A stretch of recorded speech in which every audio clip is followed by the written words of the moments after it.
Hi friends, I'm Edwin and I'm a skincare addict.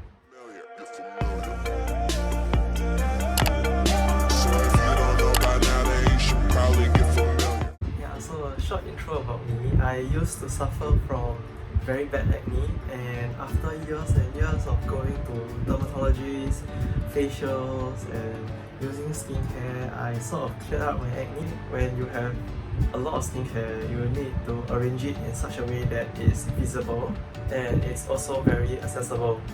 So you can see that my shelf, I arranged it in just one row, so that I know what I want and I don't have to find it. For the bottom shelf, it's skincare that I have not opened yet.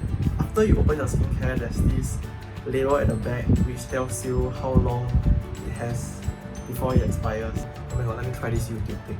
Oh my god, I can't see. I'm so low at this. And let me get a bigger one. Aha! Okay. So you can see on the packaging there's this small box thing, like jar thing right here. It says 18M. So what it means is that after you open it for 18 months, you have to discard. Try not to open too much skincare because I don't want to waste it. Yeah, so that's how I arrange my skincare. Tip number 2, for cleansers, you have to keep it in your shower. When you're showering, you just like cleanse your face. It's very tedious to like come inside here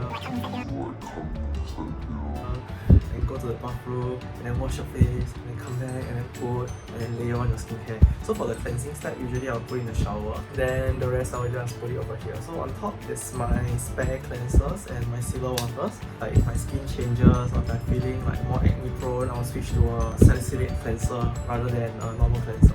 Tip number 3.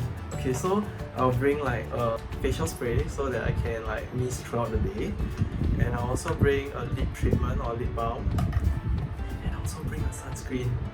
Oh my god, I love this sunscreen from Krave Beauty. It's a very natural glow, like on top of makeup. But I'm not wearing any makeup now, so you can see some redness. But it's okay, because it's a skincare channel. So remember to like, comment and subscribe. Click the subscribe button over here. Bye!